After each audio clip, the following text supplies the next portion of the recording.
Oh, greetings there, traveler. Welcome back to the end of the Seven Dice. We're 1 year older, a little wiser. It's nice. It's weird to think that people have been coming by here, listening to Wingover's little tales for like a year. They're not little. Oh, yeah, I get it. But yeah, it's just, I don't know. Just want to say thanks. Thanks for coming by, traveler. Really appreciate you just stopping by and being just such a great patron. Why don't you go over and back and hang out with old Wingover? Greetings there, traveler, and welcome. I see you're here to talk to me, Wingover Gimble, famous gnome bard, the one who's been telling the tale for a year. Oh, it feels good to have a birthday. How are you doing, traveler? You have a good day? I'm just gonna say yes. Look at you. You know what? I said I was gonna go get an angel for a battle bards person, but I wasn't able to get an angel. But apparently, one of the city clerks, Fira Darkdraft, she works for the city and also works for battle bards. So, come on, Fira, why don't you say something? Wingover, we are fining you 500 gold for numerous complaints about strange creatures coming from here, people from Battle Bard's interns being attacked, or being sent along with adventurers for only a third of the gold. So I do hope you'll be paying that back soon. Thank you very much. As for the rest of you out there, travelers, please come by battlebards.com to enjoy amazing sound effects and music for your game at home. Put in the promotion code Ballad 7 Dice and you'll get 15% off your subscription. Good day, Wingover. Wait, what? What? Oh my goodness. I'm sorry you had to witness that, traveler. Ugh, man, dealing with people from the city is just so difficult. If I was in Lantern, this would be so much easier. Well, traveler, we have a little bit of fan mail, and stick around at the end, for we have the bardic group Fate of Isen. They are another wonderful group out there. They're going to tell you a lovely tale of the Apple Squadeth. That's quite the name, eh? So, fan mail. So, travelers, this particular piece of fan mail, it really spoke out to us, and being the 1 year and all that, we'd like to just give it a quick read because it meant a lot when we heard it. This one is from Dave of the Four Orbs, and it says, fantastic, period. Really fantastic, period. 5 stars. Not going to lie, I started off this podcast with low level of enthusiasm. It has low listenership, but the ones that did listen seemed to have great things to say, so I pushed myself forward. Man, am I glad I did. They deserve so much more attention. I was pushing along through the intros and something really popped out at me during Ronnie's character introduction. Nothing big, just something so small and mentioned as a side note that it made it so apparent that this DM has made this story so realistic and plausible that I could immerse myself into the story. This is a fantastic actual play podcast with a wonderful story and a lingering evil that keeps you at the edge of your seat. The minisodes really bring the danger to life and help bring a cinematic feel. It helps you understand there's life beyond our 4 heroes. I'm not caught up, but I'm deep into this bard's tale, and I already know I will anxiously await new episodes once I'm current with the feed. That was just so nice. It just made us feel really good and warm and squishy inside. Well, travelers, let's see, we're off to a new arc, and this one is quite the doozy, and the title, I feel, will give a little bit of a spoiler, but it's a nice little tease. Where we last left our heroes, they had just had something traumatic happen to them. They traveled through time itself, and Borodon's holy symbol cracked as a result, and they felt something very powerful watching them. So let's join our brave heroes and see what happens in the Illithid's Games, Part 1.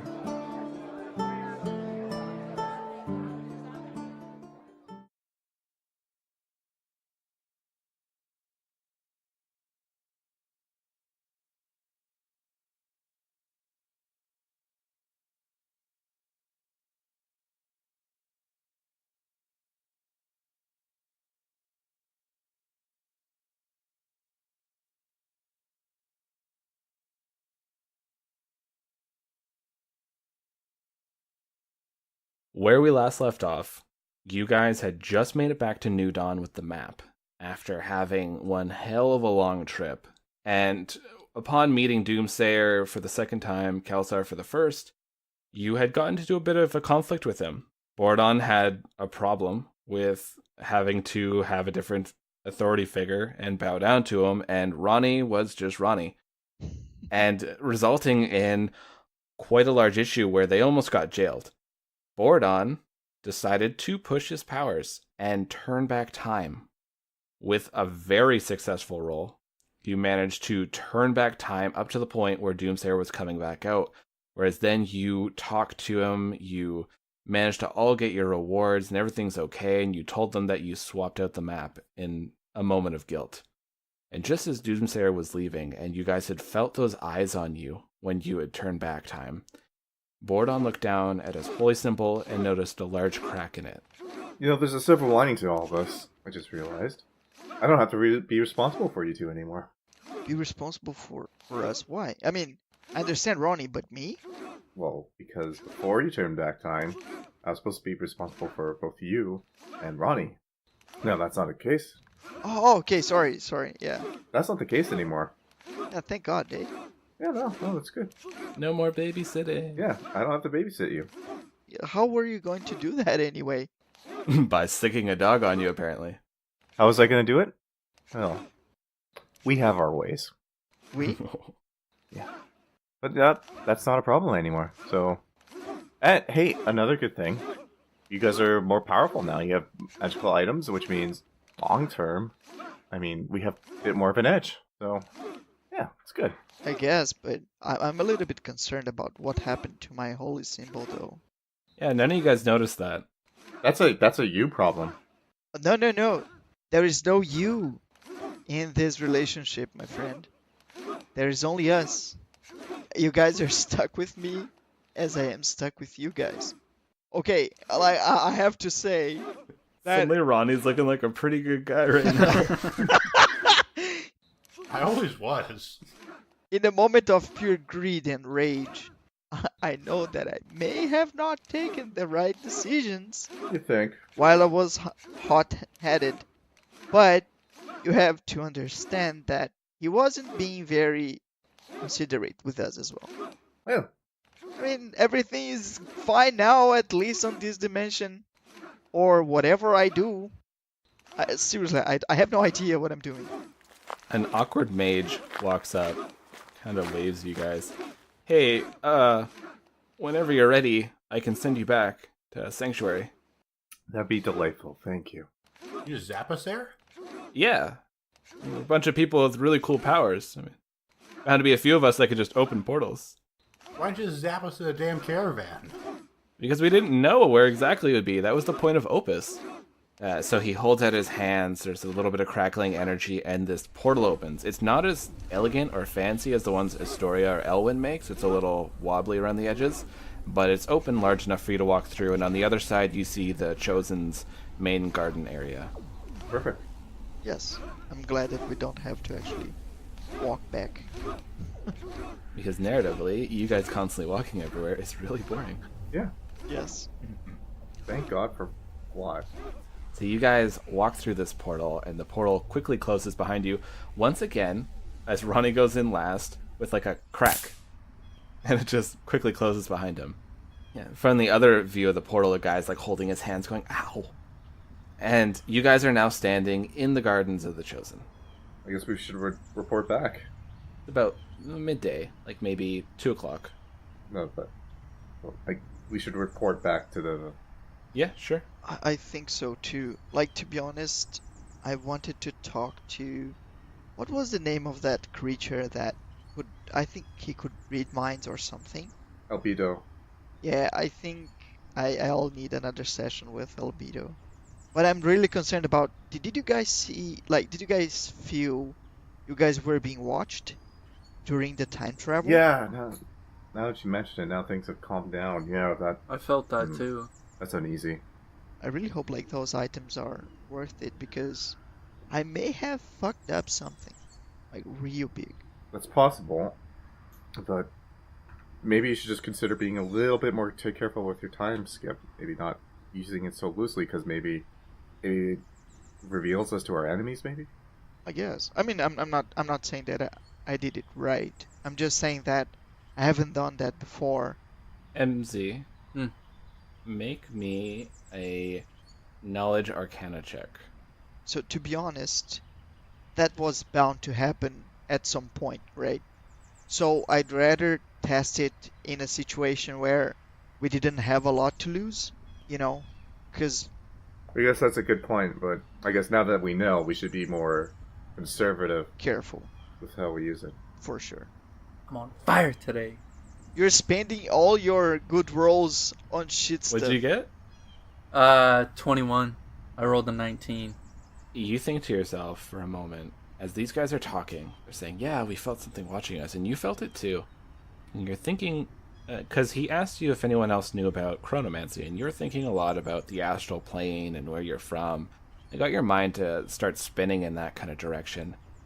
And when Bordon used his magic, and then you felt suddenly a presence observing you, you do remember. You don't remember the name of the beings, but there is a race of beings that watch over the different planes of existence, specifically for things like chronomancy. And you know, when they find people who've been messing with things like time, it's not always great. Okay. But you can't remember the name of them. Maybe I'll wait till later to tell the guys about that. There's no need to panic right now, but I'll let them know in a bit. The doors open up to the Chosen's Gardens, and you see Elwyn standing there. He's once more wearing those burnt orange robes, and he's looking at the lot of you guys. Ah, Death Shift. You made it back all in one piece, I see. It's good to be back. Did anything interesting happen? Oh, where do we start? First of all, our mission was very successful. That's great. Yes. Yes. And that's all that happened. No, Ronnie, there's other... Do you want the details of our mission, or... Did you already inform the details to Doomsayer? Yes, we did. Yes.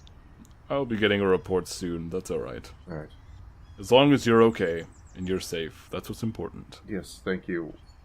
I totally agree with this vision of yours, yeah. Why don't you go ahead and take the day, maybe the next, to just go and relax, go do something. You don't have to go on a big investigation. Just try to relax. Thank you. I think that would be good for all of us. Just have a chance to think about what we Yes. should be doing. And just unwind. So I'll go talk to Albedo. Alright. And what are the rest of you doing? I'm gonna go buy new clothes. Nice. I'm gonna talk to MZ and see if we can go get a drink. Sure. All right, so we will start off with Bordon. So Bordon, you go see Albedo. You know where his room is. He has a sign. It's in very, like, mechanical lettering, like very block. On his door, it says Albedo. And when you open up this room, it's very alien. The whole room is this white, like this stark, sterile white. And everything is smooth. It's like a synthetic material almost coating the walls, the ceiling, the floor, and the ceiling is domed. In the middle of this room, there's a single sphere that is sitting and floating. You see Albedo behind it with a number of different tentacles pointing towards it, and you just hear in your mind, Greetings, Borodon. How may I help you? I may have used my time magic in an unnecessary situation, and I don't know. I actually rewinded time. You are a historian, right? Yes, the concept of what you did kind of destroys my job. Oh, yeah, that's interesting. Sorry. And well, actually, maybe it's a good thing, right? I mean, I can rewind time and maybe make things better. Have you ever heard of anybody doing exactly the same thing? I have heard a number of tales where people would rewind time. All of them have ended poorly. In what sense? The sense where they needed to learn to deal with their mistakes. And when they rewound time, They ended up causing more. More mistakes. Okay, so I think, well, it has been about 2 hours, or 2 hours minus 15 minutes, so 1 hour and 45, and then a rewinded time. Okay, so it has been some time since I did that, and nothing bad actually happened. It might not happen to you. Oh, I see.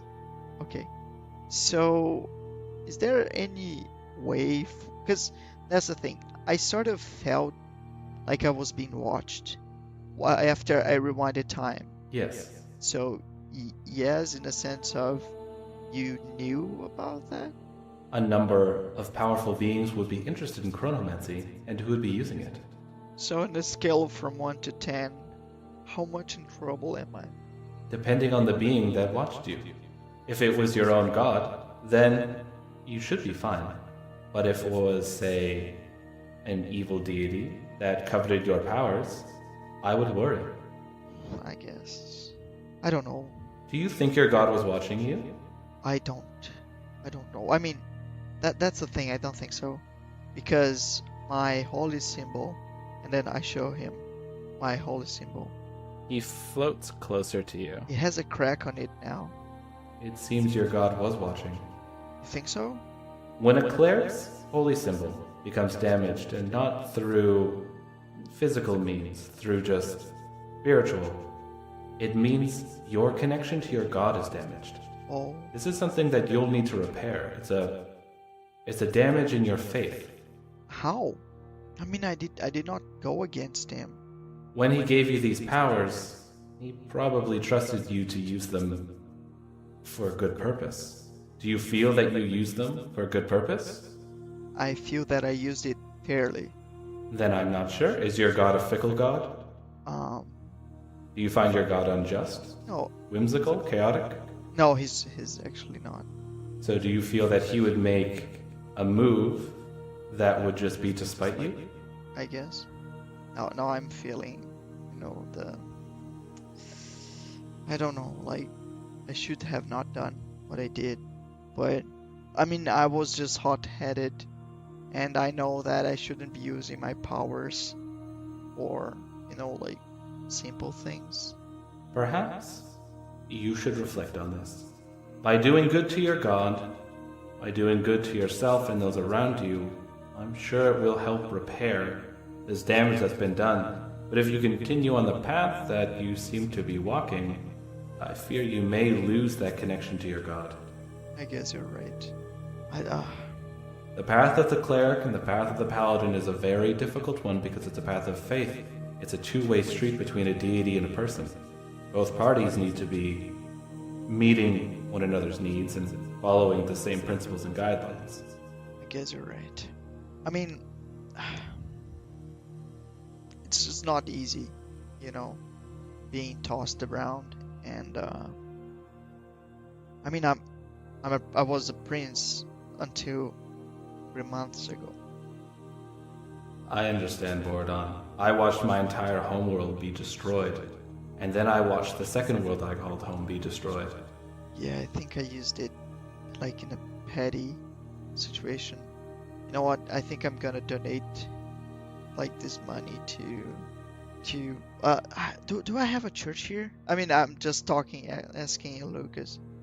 You would think if there was a church of Dumathoin, it would definitely be in like a grand library, which there is one in Sanctuary. Okay, so I'll just ask Albedo.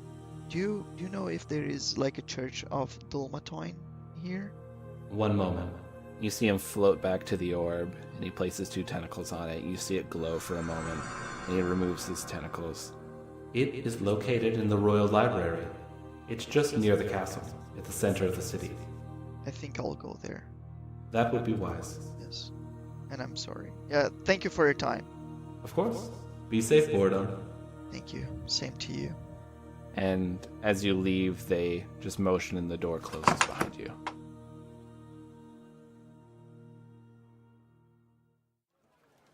Ronnie, you're buying some new threads. Buying some new threads. The old ones are too old, so I'm gonna wander around until I find something that looks like a clothing store. So So you wander for a bit, and as you're walking in the city, well, I don't know if Ronnie would know this actually. I'll say it more to Kelsar and MZ. But you do notice here and there are more people with those symbols, and more people just seem real happy to you. Everything seems real good. And you wander for a bit, and eventually you find this clothing store, and it speaks to you. There are so many real bright colors. There are reflective things in there. There are just stupidly big hats. Like, it's just all the real eclectic clothing gathered into one spot. And you see this dragonborn man working behind the till, and he's just sewing. And you see him sewing on some sequins onto his suit. And he's just going to town. All right, I got this much gold. Plop my big thing of gold down. His eyes go wide. How much can I get for this much gold? What do you want? Do you want a suit with gold on it? Gold and gems? If you could melt down this gold into a suit, God. that would be fantastic. You seem like a man of style. I'm thinking He's looking at your build. I'm thinking you have suit. It's powerful. It's showing you're a big name. You're walking into a room. But here's what throws everyone off that they're not expecting. Your suit has literal gold all over it. And you will shine. You will make that room yours. Let's not just stop at gold, though. Let's use some of this gold. Let's get some gems in there. Let's make you look like royalty. I love this. I've heard that shoulder pads are real in right now. Oh, They are so in. okay, I can't do shoulder pads. He goes and he starts taking your measurements, and you're talking shop. This is your thing. This guy knows you, and you're getting everything you want. So tell me, what does your crazy gold gemstone suit look like? They're actually gold Adidas track pants looking things. Love it. Yeah. And then gold suit jacket. Double-breasted with giant shoulder pads. Yeah, just they're looking dumb. Yeah. Got it. And gold karate belt. What? Yeah. You got the Iron black belt. Uh, So he's going and he's getting this done. You come back. I'll have this ready for you tomorrow. Sounds good. And you see the fire in his eyes, the creative flair. Somebody has come to him and finally given him his mission. Nobody's ever come in here and dropped 100 gold, let alone 400 gold. And he's just ready to make you a fucking suit. How much would be, like, I don't know, in dollars? So much. No. Like, if it was like in dollars, like in Canadian dollars, how much would that be? Let's see. So if you think of like a loaf of bread is like $3 here, and that's 2 copper, and there are 100 copper in a gold piece. So that's, in that sense, 300. And then he has 400 times 300. Oh, it's not even that much money.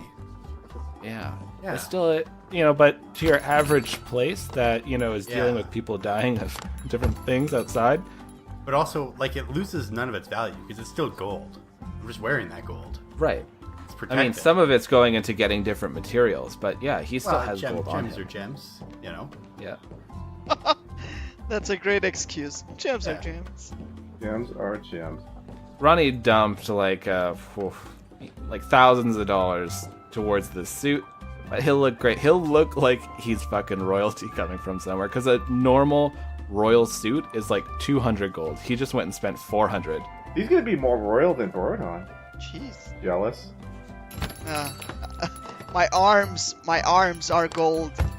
Oh, wait a minute, Lucas. Yeah? I need to rush back into the store to make sure that emblazoned on the back of this suit is in gems. Jealous.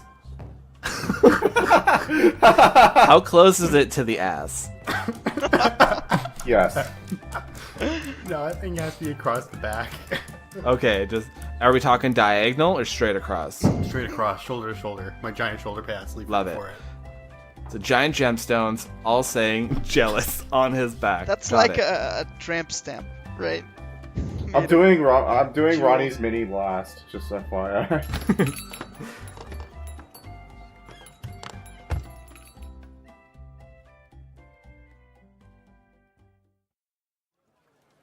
So you guys start walking into the city. And unlike Ronnie, you guys notice this right away. You notice there's a lot more unnatural smiling faces than there were last time. You can hear people excitedly talking about a kind, old, bearded man in shabby robes helping and healing people free of charge, finding the diseased, finding the disabled, finding people who've lost limbs in battle, and just regrowing them. The streets seem to be void of any homeless that you would normally have seen when walking around. You see no beggars anywhere you go, not even buskers. MZ, I'm not being entirely truthful with you, but we were gonna discuss what happened back with Doomsayer, but now I'm thinking about it. Don't you notice anything weird lately? This is clearly not right.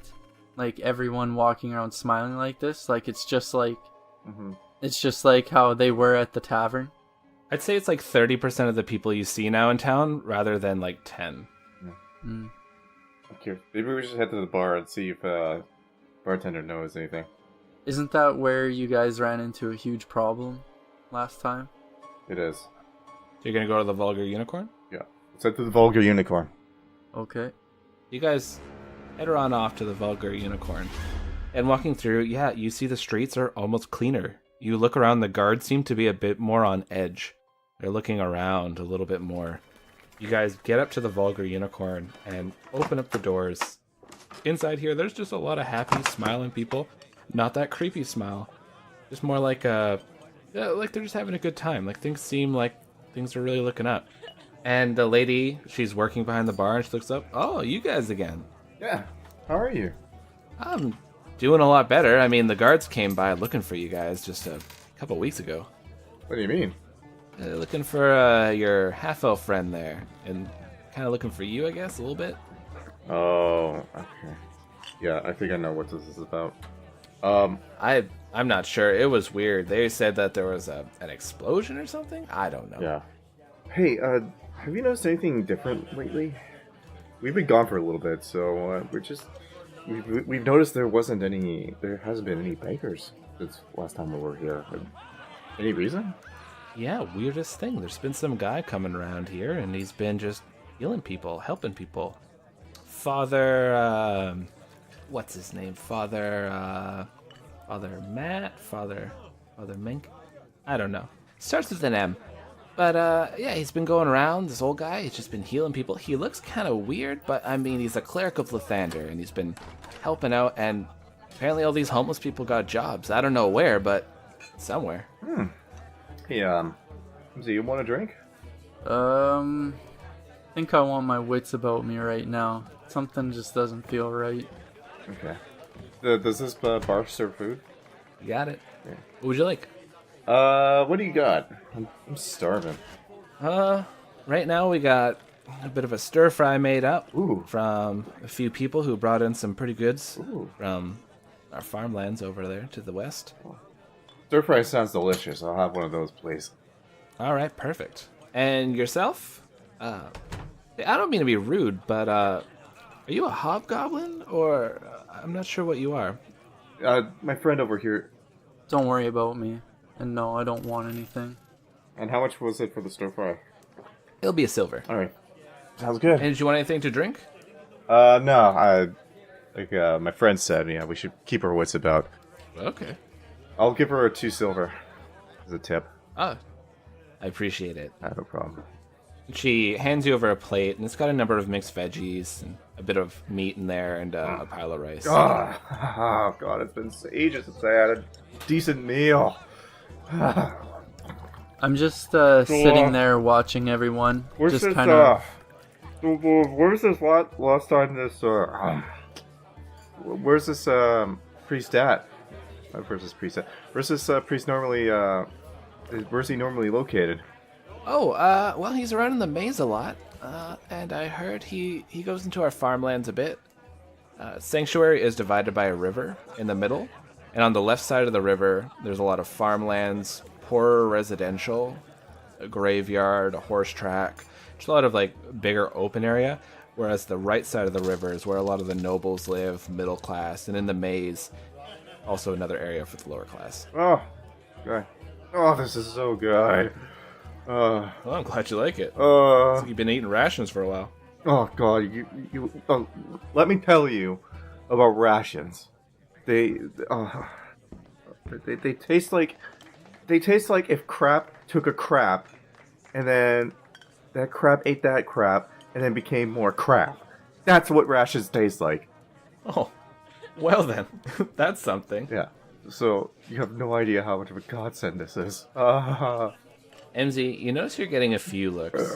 I'm not sure if it's because you're a Githyanki or what, but a lot of people are, every so often they're glancing over at you and glancing away and just talking.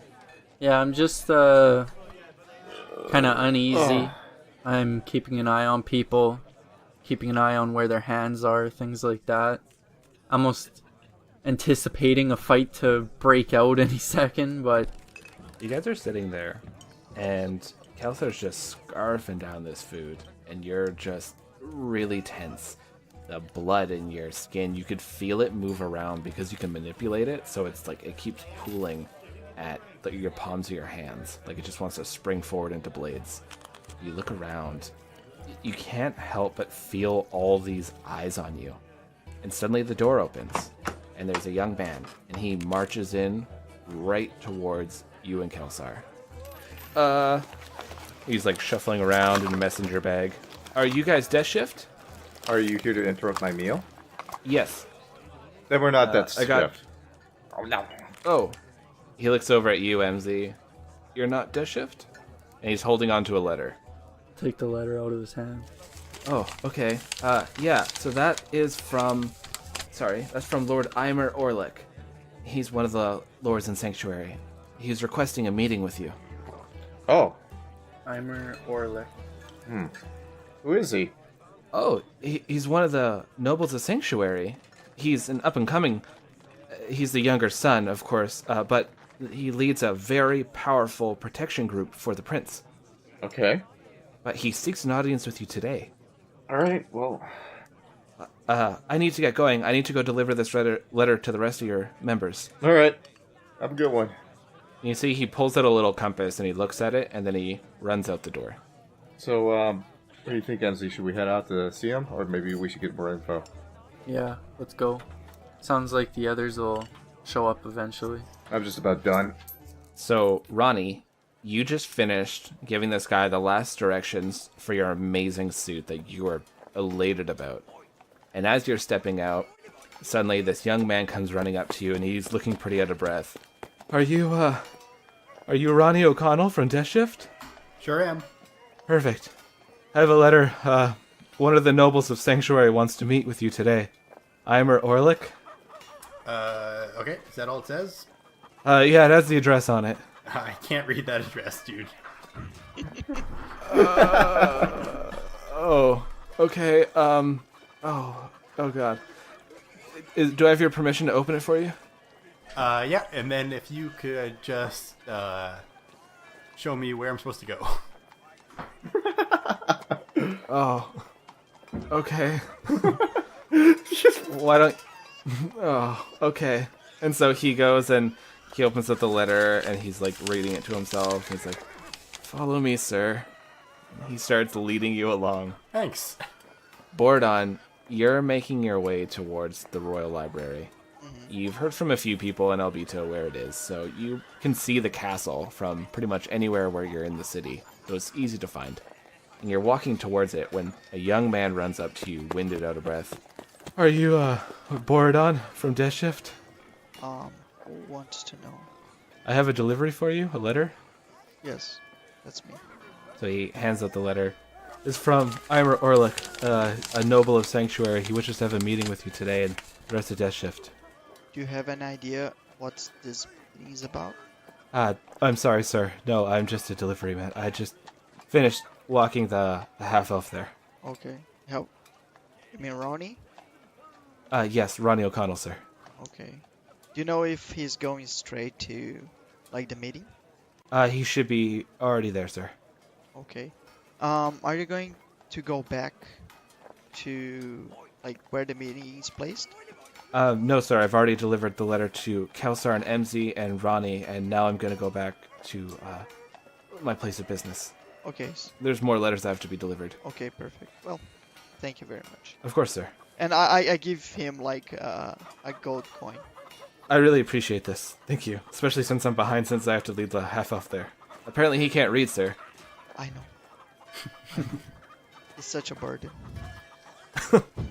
He looks a little shocked and goes, right, sir. Okay, sir. Thank you. And he kind of does like an awkward bow to you, and then he quickly runs off, doing like this just winded run. And as you guys are all going and looking down at this letter, you see in very fancy scrawl, it's telling you where to go. And once you're reading it, you watch as the lettering disappears in the letter. And then just appears this symbol of a black snake surrounded by a black circle.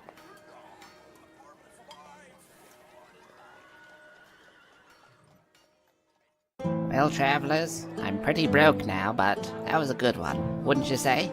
We got to see Ronnie go purchase a new suit, and my goodness, even if you look, a royal outfit is only around 200 gold pieces, so if you think about it, Ronnie is like double royalty, which is just crazy for me to think about. And everybody else has so much on their mind.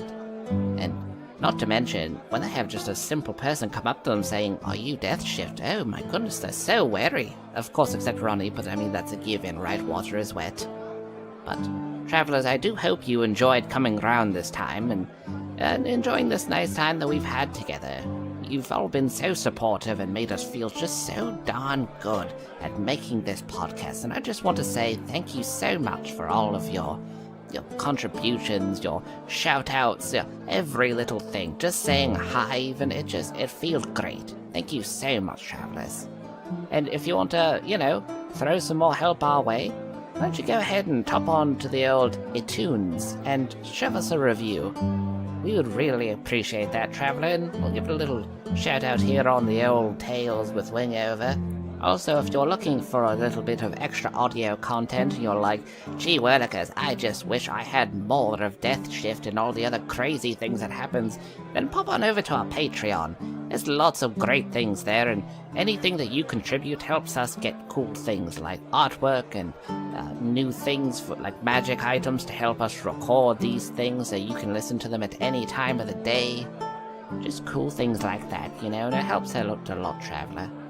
So, goodness, I guess I have to go try to talk to a judge and see if I can fight this charge and see if I can get at least brought down to 300 gold, because 500, my goodness, I only have so much money.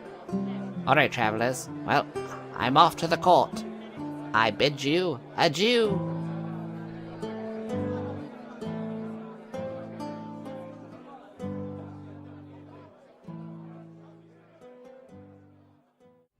Hey nerd, do you like Dungeons and Dragons? Of course you do. Do you like people with New Zealand accents? Of course you do again. Well, what if we told you there was a podcast that did both of those things in equal measure? Guess what? Here is. Wake up, bucko. It's called the Fate of Isen. And it's your new favourite tabletop role-playing podcast. Except for the one you're obviously already listening to, which is awesome, by the way. I'm Brad, the DM or Dungeon Master, and here's the Apple Squadeth, the heroes of our tale. Hello, I'm Ben Full. I'm a barbarian blood hunter. I'm a blood, death, mutilation, mayhem, chaos, friendship, and a nice sharp cheddar. Played by Oliver Scripps. Hi, I'm Jules, and I play Marley Craft, a saxophone-playing half-elf bard who is looking for her family while saving the world of Isen. Hi, I'm Trestlespoon. I'm a rogue gnome. I like nice walks and cool evenings in the autumn and spending time killing things, which seems a bit out of character, but it is who I am. I'm played by a human. I'm played by Josh Kingsford. Together, we roll dice, laugh a lot, and tell a surprisingly compelling tale about a plucky group of weirdos. Hey, who you calling a weirdo? Who gets swept up in a quest to quote-unquote save the world of Isen. There's action, excitement, and there's a lot of apples. Seriously, there's way too many apples. It got way out of proportion. Weird as my mother's top lip. Join us on iTunes, Stitcher, Spotify, or wherever else you get your podcast action. The Fate of Isen, new episodes every Sunday. Get with it. See you there. That'll do.